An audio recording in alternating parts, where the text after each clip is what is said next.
Welcome back to the show. Today we have two guests, OMFG and Chicken Arise. They are the creators of RFVR. How are you doing, guys? We're doing very well. Really good. Glad to be here. Thank you for coming on the show. So we've been in contact for a while. I think I downloaded the demo, then we started talking about the game, and I got hooked on it. It's a brilliant game, so everyone should check it out. Thank you. Tell us a bit about how you guys know each other, how you met, and how you got into developing RFVR. For sure, yeah. So RFVR really has a long history. So I kind of started developing it as a young child in 6th grade. 12 years old. I started making a game called it Random Fighter, and I made that on a TI-83 calculator.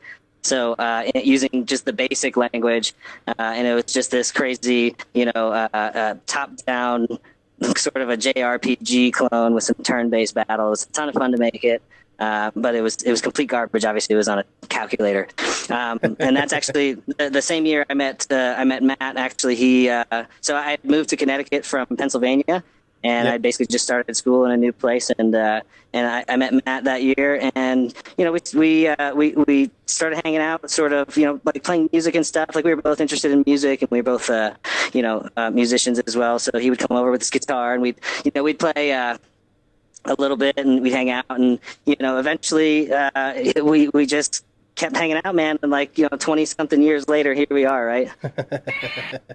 You can't get rid of me. He follows me everywhere. Yeah, no, it's for sure, man. It's for sure. We work at the same company.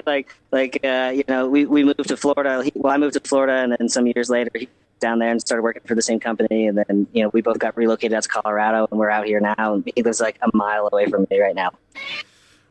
Right, so it's a kind of stalkerish relationship. Is that how it is? Hiding in the bushes, hiding in those bushes. Yeah, he's a real good dude, man. Yeah, and so RFVR went through a couple of different iterations, right? So from the TI-83 calculator, I just had a lot of fun making the game, and I ended up in a college course for Visual Basic, and I was like, I'm gonna make Random Fighter 2, and so I made this game in Visual Basic, and again, it was total ripoff. Had all these DBZ characters. It was like Goku and like GIF animations and stuff. It's a lot of fun. I actually still have it if you ever want to check it out. Oh, nice. Yeah, I'll check that out. So that's that's the origins of RFVR. Yeah. Yeah, absolutely. So, from there, I was like, okay, it was a fun college project. I aced the course, and I was like, I want to do something a little bit different. I want to maybe make a mobile game. And so me and Chicken got into Unity, and we had a lot of ideas, and we did some really cool stuff. And the original idea was called the Go app, and the whole idea was that you would move your body in real life. You would, you would go for a run, you would go for a jog, you go for a bike, and the distance you moved and how fast you were going would translate into points in the game. You would use those points to level up your character and become stronger. And I really liked this idea, and I thought it was really good. And that we named the app Go.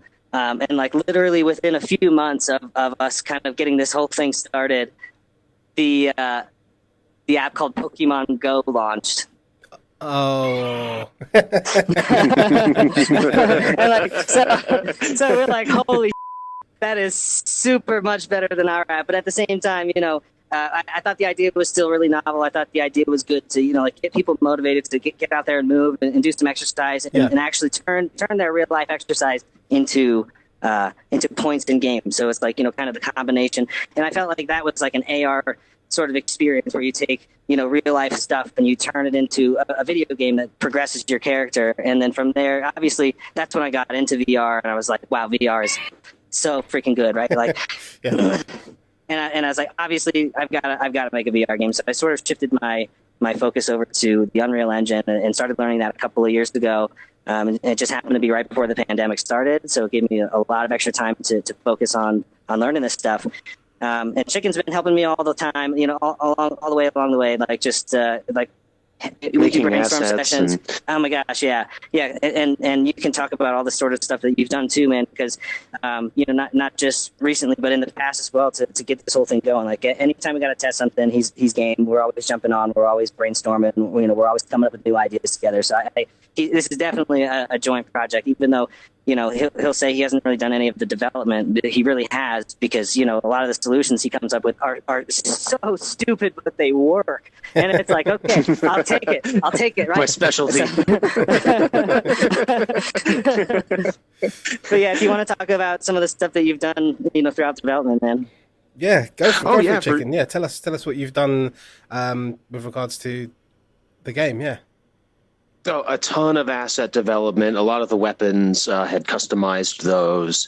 A lot of just layout and concept of, like, the Great Hall was an idea we had in a spawn session where, okay, like, if there's the central area everyone's loading in, and there's going to be all the tutorials, all the things that you're going to need to get orientated into the world, or grab a quick save game, or ooh, nice spell that just spawned randomly. So, things like that, from the concepts of, like, the starting point into the town, the flows of the quests, and how those can synergize together. Hunting and cooking, for example, those synergize together really well to help you out in the world and stuff like that. So aside from that, just helping OMFGDUDE out with a lot of the logical stuff. We're both in tech, so I'm not the best coder, but I understand how, like, the machines will think, or how the engine can expect logic to flow, so I can help with just giving a different perspective on how the engine could be thinking about something. And I'd say more recently too, he's been super involved in the social media. So he's been running our social media, running Twitter. He's been running our TikTok. He's been basically running a lot of the Discord stuff too. So hats off to Matt hats off to Chicken for. For really helping out and really stepping up. I mean, honestly, we probably wouldn't have even gotten in contact with you had it not been for Chicken reaching out on Twitter and seeking out a whole lot of VR enthusiasts. Building a community. He's doing a really good job, man. He really is. Yeah. One of the things one of the visions that I have, and I know OMFG shares it as well, is like the pulse and the soul of a game is the community. So let's spiral a community around all of that and just have fun while we're doing it. Okay, and let's go back a couple of steps. RFVR, what would you guys describe the game as? If someone asked you what is RFVR, what would your response be? So a lot of people have compared it to other games like Skyrim. Yes. So visually and gameplay wise, it's an open world RPG game. And concepts that are built into it really have come from inspiration from games like Diablo. A big part of it comes from Diablo. The items and the progression of the player, a lot of that comes from Diablo, Skyrim, and even Blade and Sorcery was a really big inspiration for me. Seeing what one guy could do with a complete battle engine like that, and that's so polished and so nice. So I wanted to have a lot of the same elements of all of these games, right? I wanted to have something that was nice and physical. I wanted to have something that made you feel powerful and gave you access to all kinds of special magic and abilities, and also kind of weave in some new concepts that I could come up with, and some of them might be similar to other concepts, but a lot of the stuff that I've built in there is just kind of like, let's see how we can make it work, and just throw a bunch of parts together and watch it go, right? So it's been a lot of fun. It's been a growing and developing game. It started a little bit differently than it is now, but again, I would just kind of describe it as this game for everybody, something that everybody who wants to play VR has something to do in the game. If you want to just drive the boat around, if you want to grow some plants, you want to cook food, you want to just be battle mage, or maybe you just like the exploration piece. There's so much to do, and I tried to make it extensible to anybody. Right, like for the folks that may not necessarily want the combat part, but have the co-op experience, you can be the smith. You can level up your smithing profession, just hammer out awesome OP weapons for your squad and things like that. Then you can participate in getting the experience with your crew and things like that. So, I like that aspect of it. It's not just combat and go. Yeah, we thought a lot about the multiplayer aspects of the game and how people who would play in a small group might build a party. And we thought about how do we make somebody who's a pacifist, somebody who just wants to cook and grow food, how do we make them just as important as the tank or the DPS?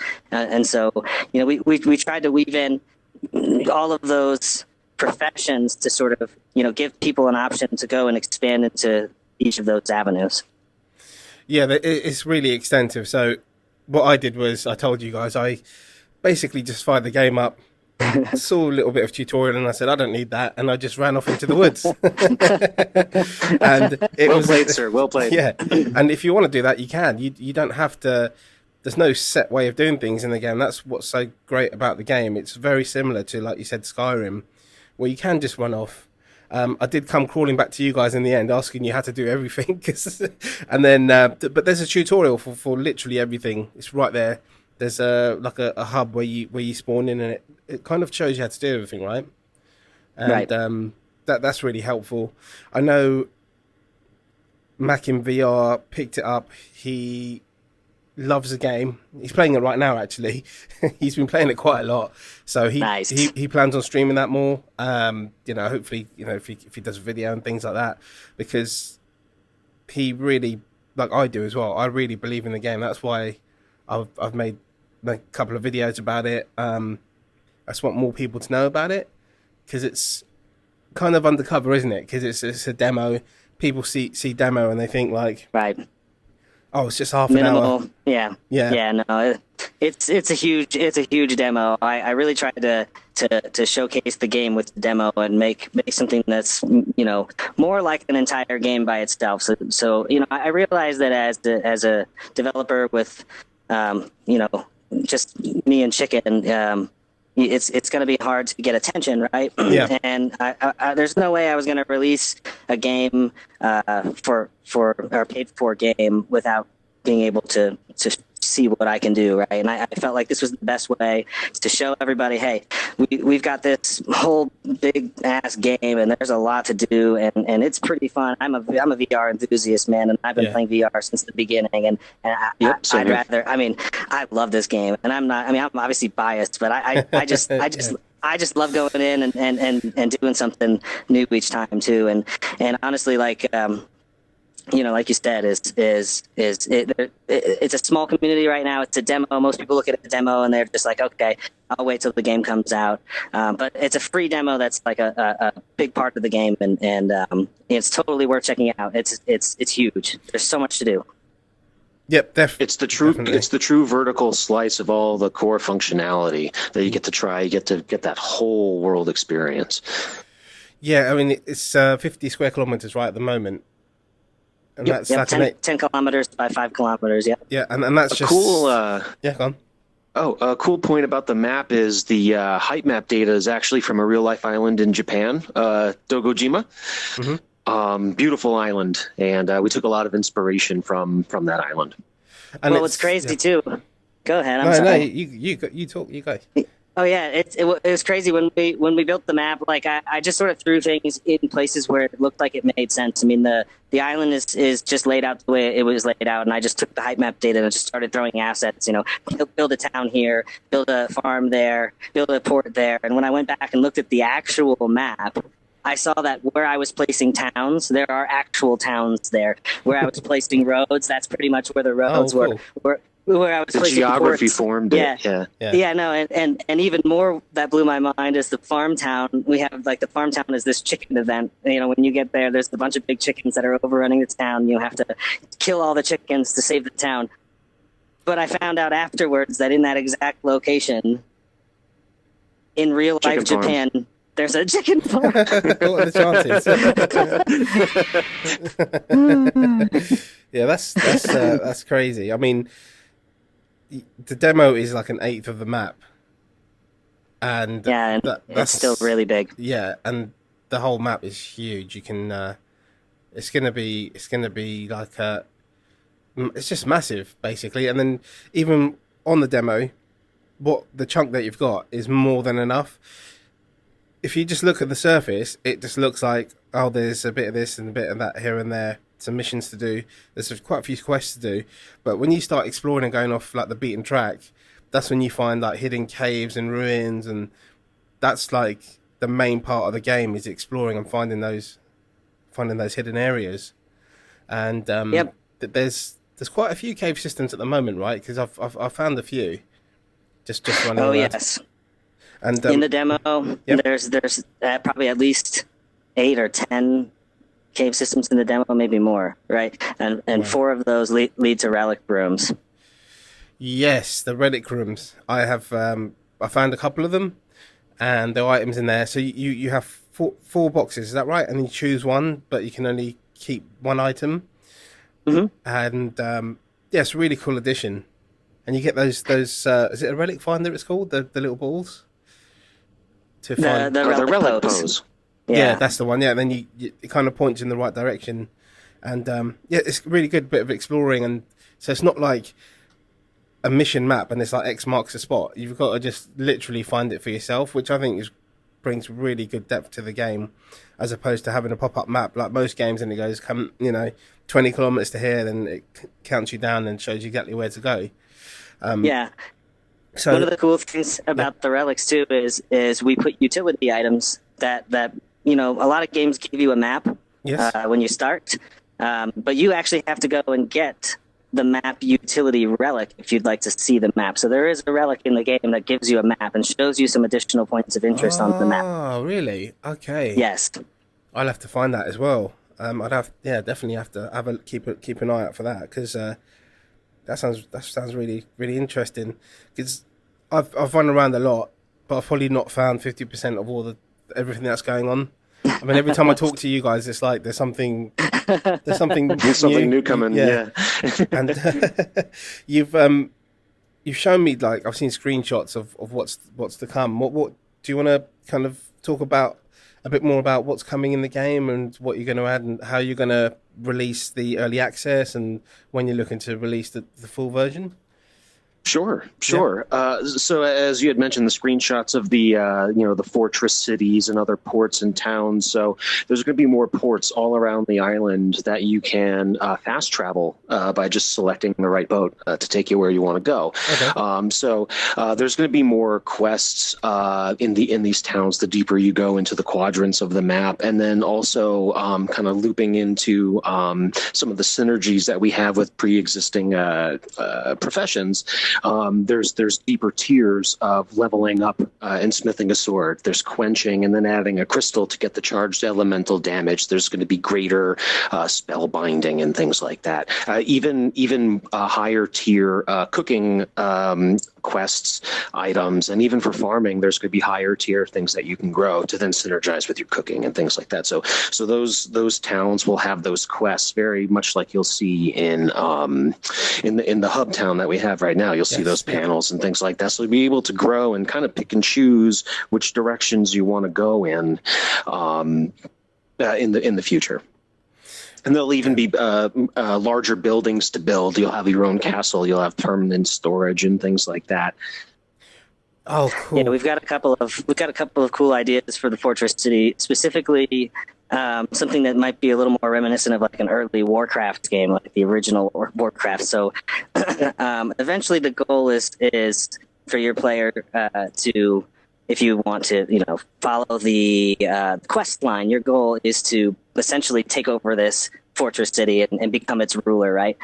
And within that, you'll be able to control some of the NPCs and say have them gather some resources for you, or have them continue to build the buildings for you, so that there'll be a little bit less of you having to do everything yourself, and a little bit more of you managing the people in the city. So that's something that we're looking forward to doing, as well as, obviously, I mean, it's just we're drilling further down and down and down into the depth of more characters and harder enemies and more spells and more damage and new items and all that kind of stuff. So we're going to have relics throughout the entire map.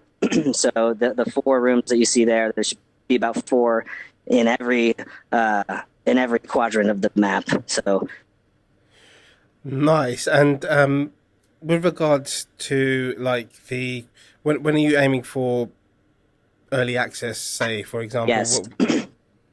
So, good question. So we're doing the Steam Next Fest next month, and oh yes, yeah. The only way that we were able to do that was by pushing the release date out a little bit. So, we had our release date set in June, but we couldn't actually participate that if our release date was in June. So we're looking at July to actually release the early access. It's going to be in an early state, but we also want to make sure people get a chance to test it out and play it. So we're going to be handing out some keys here pretty soon. Oh, nice. And we're going to get a few people in there because there's a couple of things we need to iron out, especially with the big map and having multiple players all over the big map. Sure. There's some challenges in there, but I think we can overcome them. And so looking at July for an early access release. So sometime in the summer, but hopefully we can get everything sort of situated for, mid-July. Nice. Okay, so that's in July, and then obviously you've got to iron out all the issues and get more people involved. So, do you think the full release will be this year? Do you think? So I believe it'll take about a year to finish from early access to full release. Okay. So my goal is going to be July of next year for the completion of early access. Hopefully we can hit it a little bit sooner. Okay, yeah. I mean, it's better to take your time because so many games, early access, and then especially with VR, and then they release it too soon, and it's just negative reviews. Oh yeah. I think a long early access is a year's. It's a pretty good idea because, like you said, the scale, the size of the game and the map and everything, there's going to be a lot of stuff to iron out, and it's better to give everyone the best experience once it's fully released. But with early access as well, I think you'll get a lot of people interested 100% because the game is brilliant. I have played it quite a bit. Let's talk about the depth of the crafting and smithing and making magic spells and things like that. So do you want to talk a bit about that for us? Yes, sure. So each profession you'll be able to grab items or extract items from the real world, refine them, and then add them to the given profession. Okay, and at the moment it's capped at level 20, right? The demo. Yes. Okay, and I'm just loving being Godzilla, guys. I'm sorry. You'll tire out soon. Yeah, get out your system. Okay. Are you related to that dragon at the back by any chance? That's my daddy.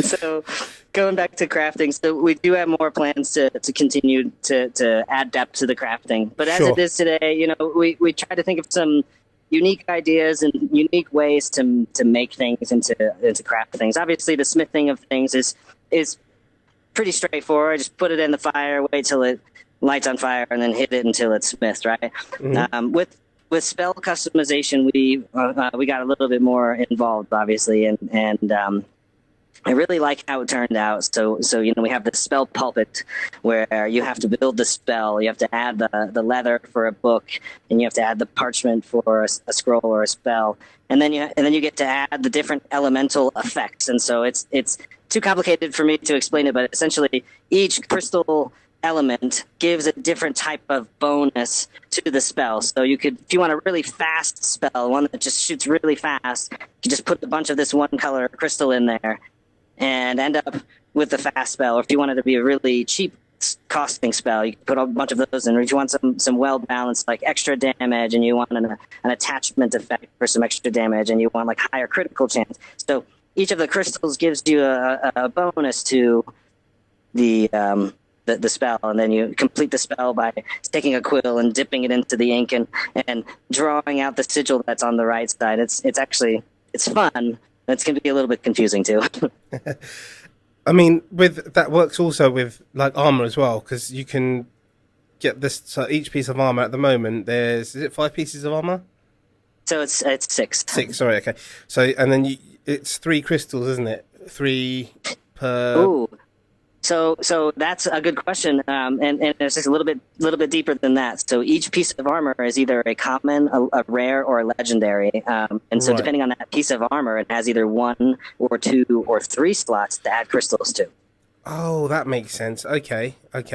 So if you put a legendary piece of armor in there, you can add 3 different crystals, and like a red crystal will give you an enhancement to your fire defense, or resistance, I should say.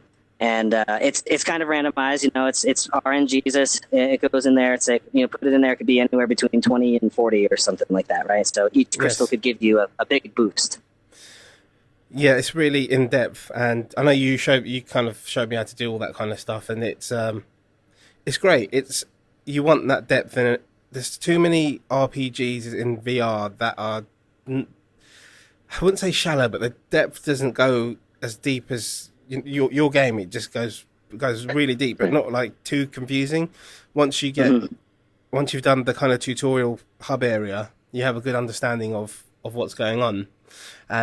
Let's talk about the enemies that are in the map, because I've seen quite a few, and just when I thought I've seen them all, I'll find a cave or I'll fall into a well, and then I'll be like, what the hell is that? And I'll just run. Because it says like level 40, level 42, and I just ran. So. Just done. Oh, sure. Yeah. So the enemies start off with insects, goblins, things that you can easily combat even in numbers. And then as you're going through those cleaning out the forest for the insects and things like that, the enemies get a little bit larger to rats, lizard men, snake men. There's the undead once you get underground, and we're going to add more undead events into the world. So the progression is meant to go basically like just small to pretty crazy. We had fun with the werewolf. We really enjoy that werewolf a lot. And that came out really well. Werewolf was really cool. Yeah, come. Oh, yeah, absolutely. The goal, again, with the enemies was to make it so that it was not like your typical MMO where here's this group of enemies and they're, fairly benign until you get close to them and you kill them and they respawn. We try to make it a little bit more realistic than that. We try to make it a little bit more, immersive. So yeah, there's enemies that'll absolutely kick your ass no matter what level you are in the demo. And they're kind of spread out all over. And yeah, they're a little bit further away from the towns.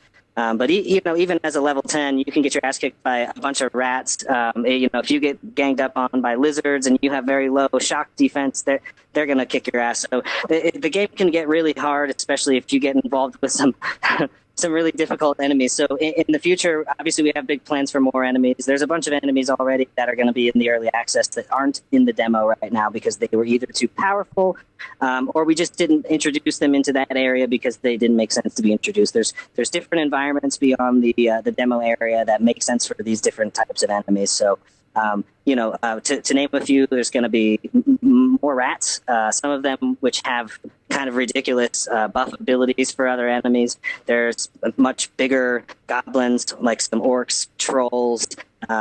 There's like some tree folk. There's some fungus men. There's a lot of stuff that's going to be in the early access that you don't see in the demo, and primarily because they're just a lot stronger. Skeleton armies one I'm looking forward to.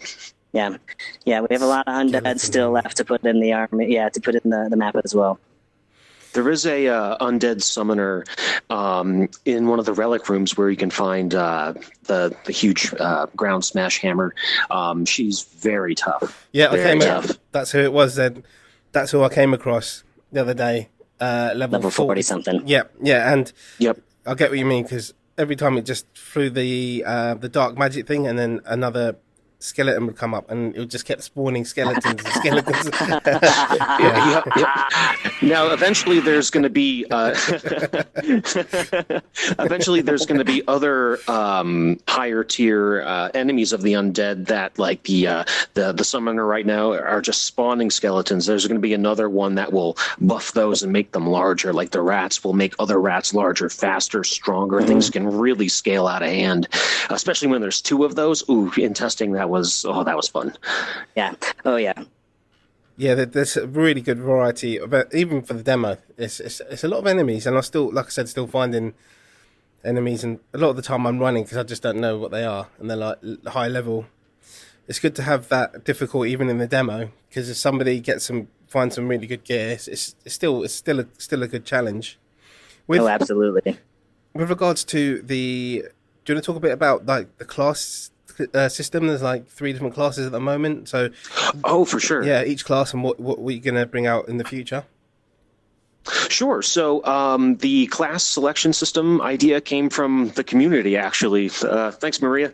And so we decided, let's implement this. So right now there's 3. There's the warrior, the mage, and the rogue. And each of them have their own pluses and minuses to them. So the warrior is just your tank, huge strength, higher health, not as much magic, huge run speed, huge jump height, and all of those things based around melee combat. You get the bonuses from swinging weapons. Mage, very similar, but for the magic side, doesn't have much of a jump, runs fairly well. And then, some extra bonuses and things like that to reduce the cast time for your spells and things like that. And damage of spells, yeah. And damage of spells, yes. And then the rogue is one of my favorites. It's kind of like the generalist and the most well-rounded. It can kind of do everything in a pretty balanced fashion. So that way, if you wanted to...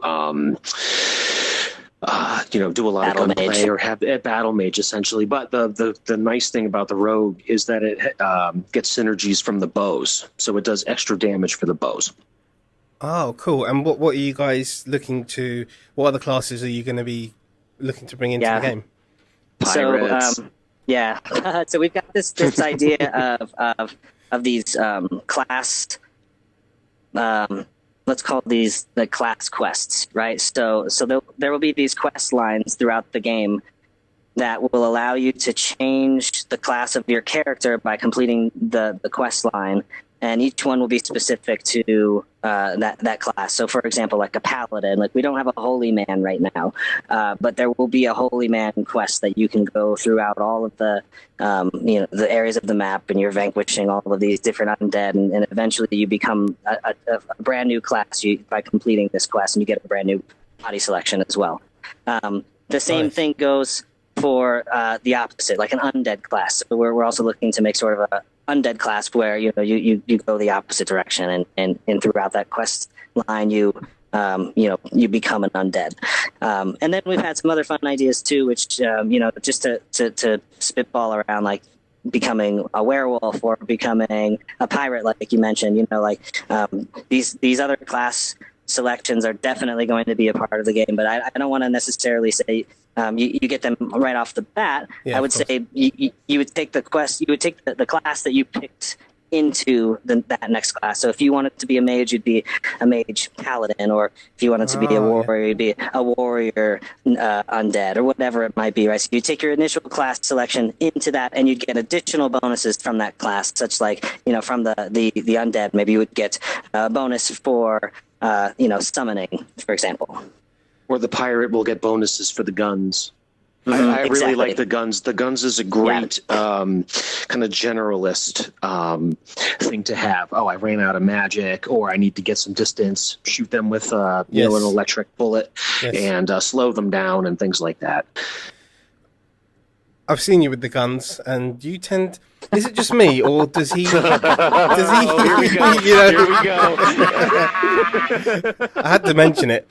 Every time I play with this sick maniac, he just kills all the innocent people in the village. Well... Guilty. That's Godzilla's job. And you were talking about werewolves and pirates. What about vampires? Oh, absolutely. Yeah. Everybody wants to be a VR werewolf, or pirate, vampire. Just like all that kind of stuff you don't really get in VR. So definitely, it's going to be epic. Sorry, go on. Potentially, I could see with a vampire a potential magic or health drain sort of thing around that. Oh, nice. Or even if potentially too, like we were talking about having, summoned followers and things like that. Perhaps vampirically, you could kind of hijack someone to be a minion. There you Potentially. go. There you go. We're still working on these ideas, but yeah. There's a lot of stuff. There's definitely a lot of stuff coming in the game. What's your favorite part so far about making the game? What have you enjoyed? What's been the highlight? Honestly, I'm going to be honest. It's watching other people play it. Yeah. And then hearing the feedback. Like I'm just so happy when somebody's like, dude, this is so cool, or like, I'm having such a great time. It's that to me has been the best part. Yes, Other than that, man, it's just, like I have so much fun making the game. I have so much fun coming up with these ideas and brainstorming. I really I have a lot of fun doing it. Now, when I have issues like, hardware issues or software issues, like I'm beating the table. I'm not having a good time. But at the same time, I would not be where I was now if it wasn't for those things. So coming through and getting through those hard issues is sometimes really rewarding as well. Of course, yes. How about yourself? Seeing everybody play it is awesome. It's taking a life of its own, and I just love seeing the world, the game, the community, all of that taking a life of its own. And as OMFG said, really just once we come up with something and we implement it and, okay, it works, maybe not quite, how do we, step back and kind of reiterate things and make it work, solve that problem? I really nerd out on that. Just as an engineering background for my day job, it's kind of the things that I thrive on. It's rewarding, yeah. So the community is it's growing, isn't it? There's in the Discord group. There's a lot of feedback on Discord, which is really good, and everyone's really positive about the game because it's so rare to have a game like this in VR. So, like a lot of people do compare it to Skyrim because it's very, very similar to the things you can do. It's not just a limited RPG where some aspects have certain depth, other aspects don't have as much depth. Was that something you guys were aiming for when you first came up with the idea? Did you think 100%? Right, 100%. Yep. Yeah. No, we were like, I mean, again, I'm a huge VR enthusiast. I bought basically every VR game that came out in the first 4 years of VR. I mean, like every single game. My library is ridiculous, and none of those games were really any good. I had a lot of fun in them, but none of them were really that great. And some of the best ones just died right after release. It was like no updates, nothing, and it's like wow. So I knew what VR was missing. I knew what I was missing in VR, and I was missing exactly what I made. Right, so like I had this idea to like fill this gap in VR for myself first, like because I was like, man, I really want a VR RPG that has the openness, expansiveness, and the depth, and allows me to play the game for a long time and actually improve my character and actually see the results. Right, for me, the big thing was seeing the results. Like I wanted to make sure that by the end of your leveling quest, and you're from level 1 to 80 or whatever you make it to in this game, I wanted to make sure that once you hit those levels, you were feeling the difference. You're running faster, you're jumping higher, your damage is higher, like your strength is higher. Everything just feels better as you level up. So that I felt like that was what was missing. It's just a long-term depth. Just a world whole and entire unto itself, and the ability to stay on the beaten path, go off the beaten path, and reconfigure your character, either based on the mission, like if you're going to fight the undead, you want to head just wholly up on everything, and just to be able to reconfigure and constantly combine, get a new play experience. And a lot of VR games have very even within the depth that they had early on, there was kind of like a channel that you could go down, and that was kind of it. And we wanted to kind of escape that velocity. Mm-hmm. Yeah. Okay. And with the finished game, is there going to be things like different quests for guilds and things like that, different factions? That's a good question. Yeah, honestly, not something that we had really worked on, but it's a great idea. It's something I think we could weave in modularly. So Yes. So the only way that's going to happen really is if we go with a dedicated server model. So we eventually turn this game, MMOize this game, basically turn it into an MMO where 50 people or whatever can log into a single server. Yeah. Then yes, we have to redesign things. We have to guildify things. Like there's things that need to happen if we go with a dedicated server model. Sure. As it is right now, and as we're planning for now. It's to keep it small groups, 4 or 5 people. We haven't really tested how many we can get into one game comfortably yet, but we're thinking 4 to 5 people in a single game as a group, group co-op, or even group PvP, right? So we're definitely looking to get PvP on the map here soon. Oh, nice. Do you want to talk a bit more about the PvP and how that works? Yeah. No, so recently we sort of came up with let's just say a standard for how we're going to do PvP.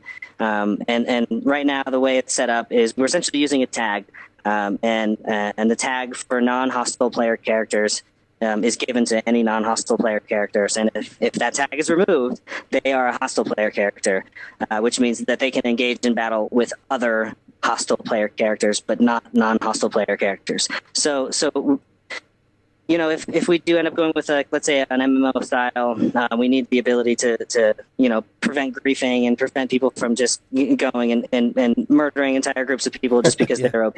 Yeah. So I really liked how Diablo 2 did it with the player going hostile, so I figured mutual combat is probably the best for PvP instead of unexpected killed from the bushes combat, because that doesn't, a lot of people, that was going to turn them off, right? But if we keep it in that small group, hosted game as opposed to MMO, then I think it might be okay to even allow the combination of. So maybe you host a specific type of game that's a PvP server. Everybody's PvP no matter what, right? And that's the kind where somebody could sneak up and just be a player killer, but it would still be that small group as opposed to the MMO, right? So you don't have to worry about 50 people. Yeah, I like it how it is, to be honest. It's but then, like you said, you can, if you want to do that, people can have their own dedicated servers for that kind of thing as well. Right, and, exactly. And if they want to do PvP and stuff, have you practiced PvP on each other? Oh yeah. Yep. And who normally comes out on top? He's the better flyer. So I overshoot everything by 10. He's getting better. The flying Godzilla. Who would have thought? That's right. Well, and what class? Sorry. Go ahead. No, I was going to ask, what classes are you guys at the moment? What classes do you go for? What's your build? Currently, I'm fleshing out warrior. I was doing rogue for a while and got a good sense of how I would approach rogue. So now it's all warrior. Warrior. I think I'm going to do a mix of combat, scroll, shield. Probably dual shield, honestly. Kind of. There was a game years ago called Deus Vault that was really cool. You could kind of join lobbies, fight people, and have the 2 shields and kind of go ham on that. So I'm kind of getting nostalgic for that, so I think I'm going to do warrior 2 shields with combat scrolls. How about yourself? Yusha, the shield hero. What about your build? What are you looking for then? What are you doing at the moment? So I really like the mage build personally. I like to cast spells as opposed to get up close and personal, but at the same time, because I have to test the game so much and in so many different ways, I usually reset my character every other day and just try a new build out, just to make sure that everything's feeling balanced and feeling smooth, right? Oh, okay. You guys sound like RPG kind of veterans. It sounds like you've played a lot of RPG games. Is that your favorite genre then of games? Would you say? I would say so. Yeah. Skyrim had its hooks in me since day one, and whenever I went off to daydream, I was in Skyrim. But I do also like the military sim style games. Yes. Okay. How about first person shooters and things? Okay. I'm all over the place, right? So I do like the RPGs. I'm obviously a big fan of RPGs. But I'm also a sim kind of guy. I like driving sims, flying sims. Oh, yes, yeah. Yeah. I love Blade and Sorcery. Obviously, I got a ton of hours in Blade and Sorcery. So I'm kind of all over the map. But yeah, RPGs. I would say that's my primary. And what games are you guys playing at the moment then? What are you spending Playing most of a your lot time? of War Dust. I've played War Dust for years. They just did a fan made beta that switched over live. I saw that. Yes, that's fun. The weekend events are really fun too. Yeah, War Dust is still pretty popular actually. There's a lot going on with that game still. They're updating it, aren't they? So yes, yeah, they beautified everything. They added some new things within certain classes. And they have this thing that's pro locomotion called pro locomotion. You can click and throw and climb, and you can escape the speed of the D-pad. And it's just for me, it was addictive. Yeah. Oh, cool. Yeah, he's really good at it too. Jump back into that. Yeah, definitely. And how about yourself? So, what you're doing when you're not obviously working on the game? What would you be doing? What would you be playing? So the game that I most often turn on that's not my own game is Thrill of the Fight. Oh, I'm a huge fan of Thrill of the Fight. That is one of my all-time favorite VR games. I use it almost every day as a cardio strength workout, and I am in love with it. So yeah, that. But yeah, there's a number 2 coming out, and it's going to have multiplayer, isn't it? Versus mode. Oh no! Ooh. Yeah, that's my a real thing. My life. So you can beat up your friends. And what's your favorite RPG of all time then? For each of you, what was your number 1? Since Skyrim. Definitely Skyrim. Okay. Skyrim and Fallout. Yep. Fallout. Did you play the Fallout VR mod, the game? Fallout VR? I did. Yeah, it was really done well. The VAT system was kind of hard to navigate in VR, but that's kind of to be expected. But yeah, beautiful games. The Seath makes great games. Top notch? Did you mod the Skyrim and the Fallout, or did you mod them, or just play them as they were? Modded Skyrim. Yeah, I've messed around with that. What's your favorite Skyrim mod? Drawing a blank. Really, I think it was just the world beautification. Yeah, and things like that. I liked the purest approach of just getting in, starting, and just building the world, but having those visual things were something else. Mine was the upgraded College of Winterhold. Oh, that's right. That's right. I love to be a mage with one-handed. That was in light armor. That was my go-to. I never did anything else. What's the upgraded college? I haven't seen that one. So it was just a mod that changed the College of Winterhold and gave it some greenhouses. It expanded the area a little bit bigger. I don't know if it was very popular. I just remember that it was one of the ones that changed the map pretty substantially in that area. Oh, nice! I'll have to check it out. I think Skyrim myself, I've bought 4 or 5 times. Me too. I bit the bullet and I bought it in VR. Spent hours and hours modding it, and then I just haven't turned it on. I think it's because I know it's one of those games where once you turn it on, it's over. You're not going to play anything else. So, but that's the same with your game though, because that's what I've been doing. All I've played literally is your game. Thank you, sir. I was playing Population 1 95% of the time. I haven't turned it on for a while, to be honest. I've literally just been playing your game.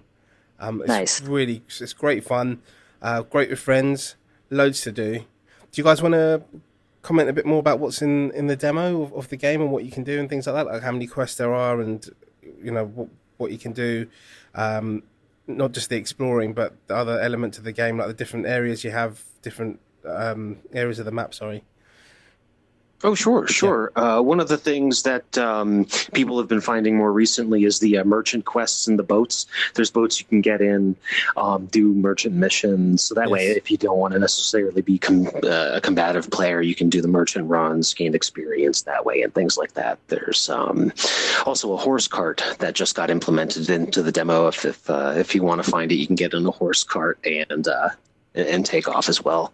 Oh, I didn't know that. Okay. When was that? Mm-hmm. Was that in the latest update? Was it or?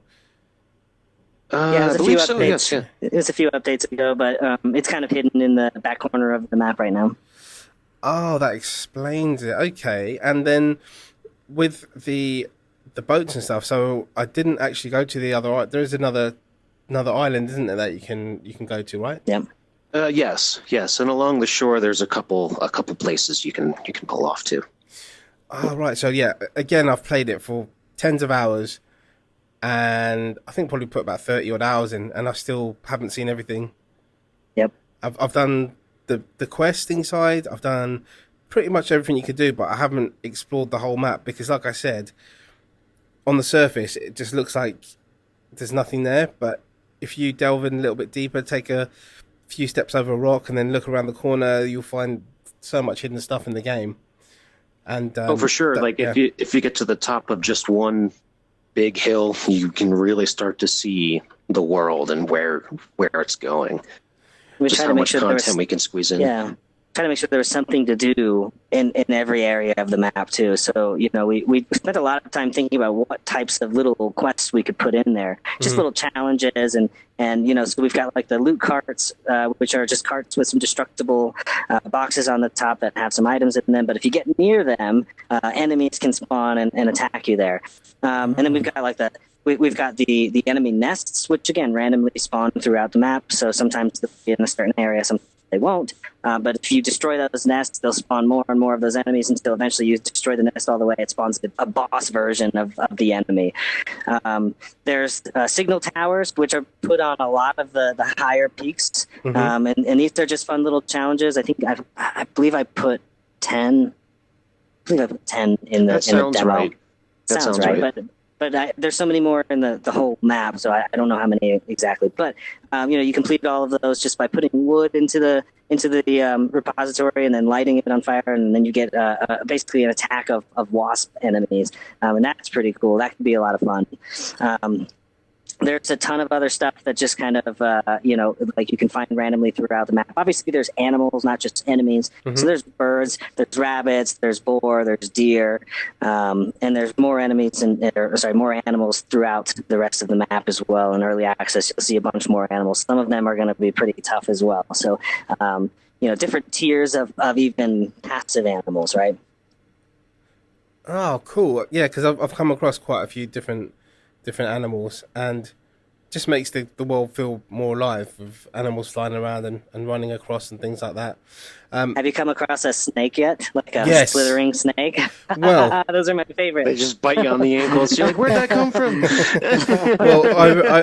well, I remember we were going across the map, and I said to you, "Oh my gosh, I thought I've seen the whole map, but there's a massive section I hadn't explored." And I said, I asked you, I go, "What's down there?" It was like a massive, like a forest. And then I said, "Actually, just don't tell me." You were like, "Surprises." And then the next day I went down there, and I crapped my pants because I just saw a snake coming towards me and such. and then yeah, there was like a goblin chasing a snake, and the snake was chasing me. I just got out of there, and I have seen that actually, like different enemies fighting each other, and then there's like a third enemy they're chasing. It's quite funny. It's actually pretty funny to watch, and then they eventually just turn on you and you get killed. So that's a great part of the game.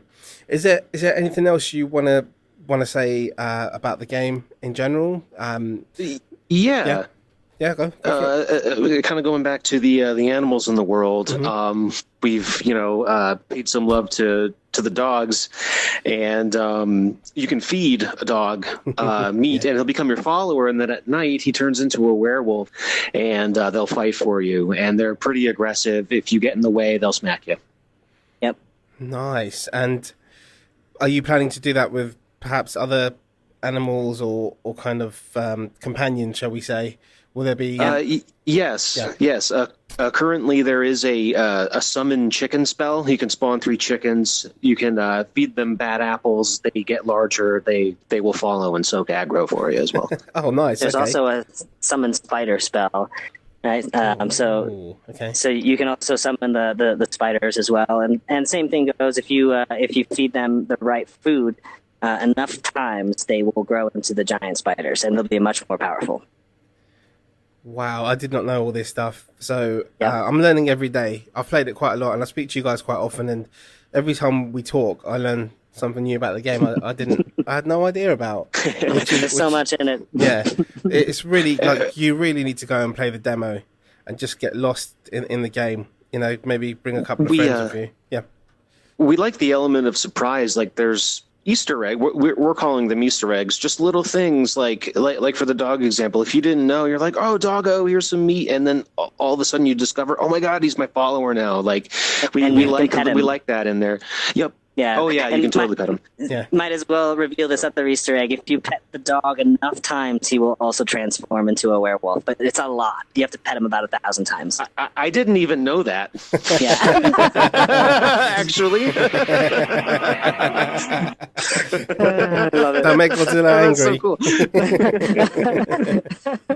Oh, that's excellent. See, it's little things like that you guys have implemented that just made me fall in love with the game, because there's so many little things, and like you said, Easter eggs that you can find, and it's just like wow. Because I did a video about a short video about what the game is about, and I did mention the dog, but I just didn't say anything else. So I kind of left that as an Easter egg, but it's great because now people will go out and try it.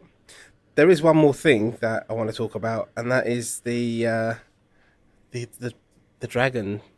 Oh. Let's talk dragons. The dragon. Yeah. Oh, yes.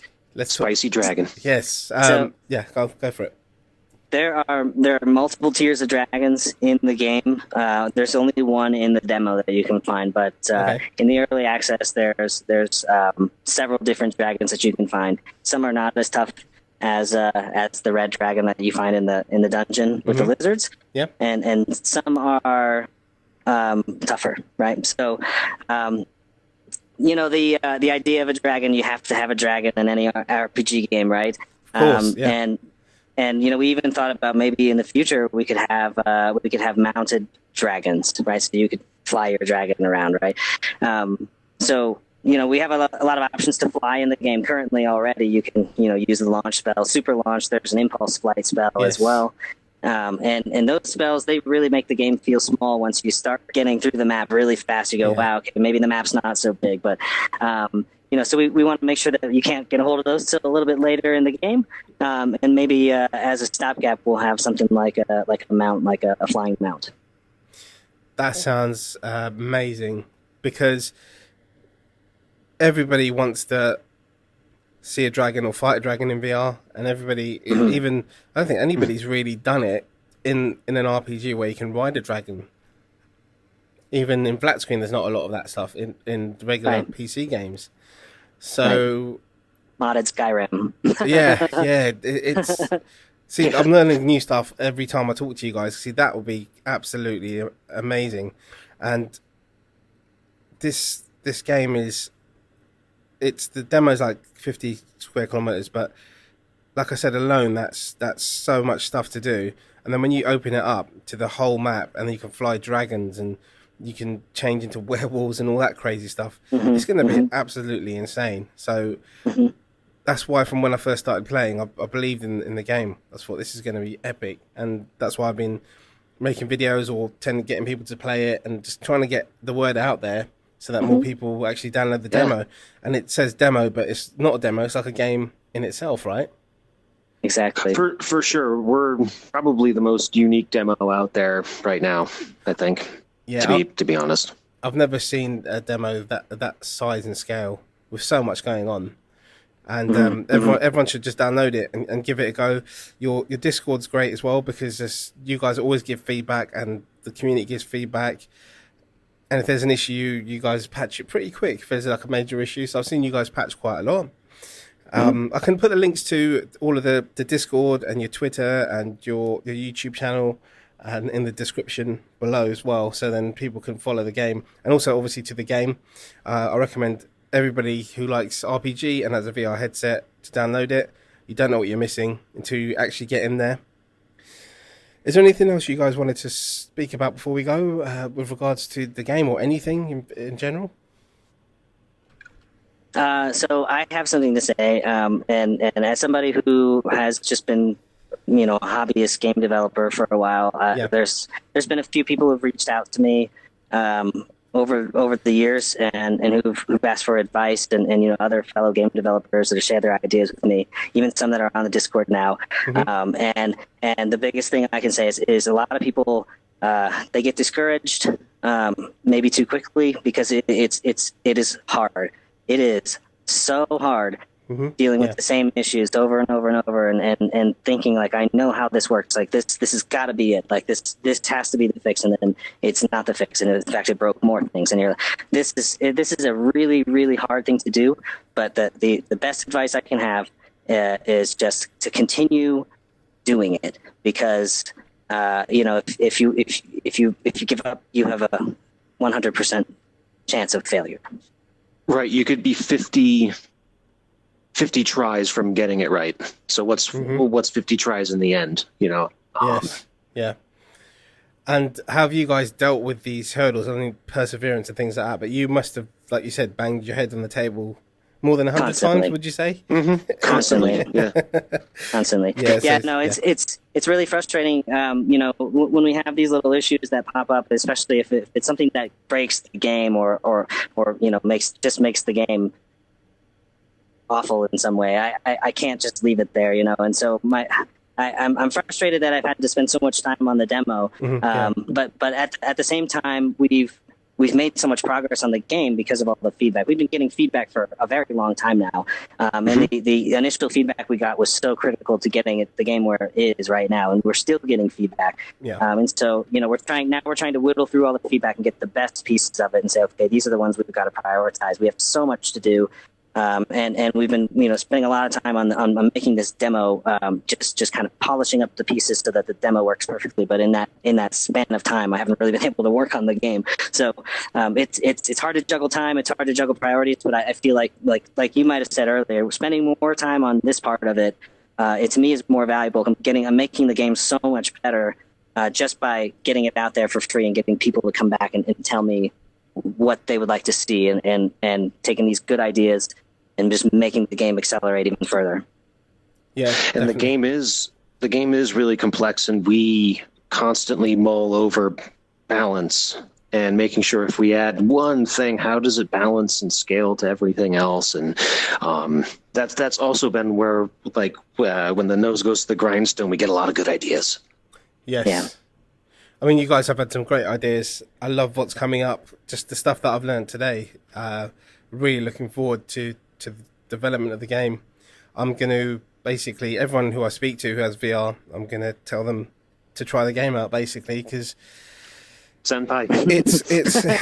it's literally what I've been clucking for, is a good VR RPG, because any one that I've seen or that is out, it's just like I look at it and I read up about it, I get feedback, and I'm like, that's not for me. Why can't somebody make like a Skyrim kind of game in VR? And that's exactly what you guys are doing. So I think slow and methodical. I think the reason why people don't do it is A, it's a daunting task. There's a lot to be done. Yeah. But B, I think they're afraid that they're not going to measure up to it. And honestly, in my opinion, I'm not trying to compete with Skyrim. They're a multi-million-dollar team of people who made this, right? I'm not trying to compete with them. I'm trying to make something brand new that everybody else is on board with. Yes, yeah. So I mean, it's obviously your own game, basically. It's different to Skyrim, but it reminds you so much of that game. Because that's everyone's favorite. And the music's brilliant. I think people are afraid. They're afraid to compete in that market, because there's no competing with Skyrim. This game will never be as beautiful or as well rounded as Skyrim was. But what Skyrim wasn't is what I'm really trying to be, right? Of course. And I think our hope too is that that RFVR will stand the test of time, because with any work of art, any creation, sooner or later, the creator has to step back and be like, okay, you're your own living, breathing thing now. And then it outlives you. So that's kind of at the core of what we're doing. We really want to make sure that this game just lives on in whatever form it takes. Yeah. One more thing I'd like to add too is we would like to eventually get a Quest native application out there. And, we're looking at different options right now. I don't think RFVR as the open world game would be an easy lift to put directly on the Quest 2. But it may set a Quest on fire. Yeah, definitely would. Okay. Definitely would. So we're looking to sort of pare down all of the best parts of RFVR gameplay and put it into sort of a dungeon crawler. And this is something that we might be able to do here in the next year or two, even just to have another demo out on Quest, but at this time for RFVR, the Descent, the dungeon crawler. I think even as a dungeon crawler, it will be excellent. Because doing the dungeon stuff in this game is excellent. So even if it's not a big open world, I think as a dungeon crawler, it will still be a brilliant game. Yeah. So we'll keep you up to date on that one, and it's something that, like I said, we've been talking about for a long time. We have sort of the core of it already built, so it wouldn't be a huge lift for us right now. But it's definitely on our radar. Yeah, the game's looking really promising. It's only going to get better and better. So everybody watching, I would say download that game because it's the best VR RPG I've ever played, and it's still not even in early access. So it's just gonna get better, right? So it has been, yeah. It really has. Yeah, and if you do download it, if you have any issues or anything you want to point out, or just any kind of feedback, the devs are constantly on the Discord, so you can speak directly to them as well, suggestions even. So I'd like to thank you guys for coming on, because I've been wanting to get you on since I've played the game basically, but now I've got to know you more. We've been in games together and stuff like that, so I think it's just brilliant what you guys are doing, and I wish you all the luck in the world. And, thank you. Thank you. I will basically put all the links in the description down below for all of their socials and the game itself. If you enjoyed what you've seen today, then please consider subscribing. I'll have more guests on next time. And thank you for watching. Thank you for joining me. Thanks for having us. Take care. Oh, I wish I could do that. I can't do that. See you later. You gotta get Godzilla body first.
So do you want me to introduce you as your first names, or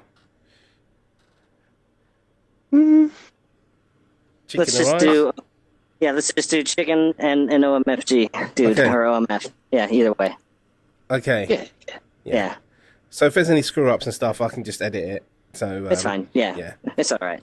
I'm just telling myself that because I know I'm going to screw up. So yeah. Oh yeah, you got to see the outtakes of my first interview. Yeah, they're pretty funny. Nice. John, it's okay to get an erection during the prostate exam. My name's not John. I know what my name is.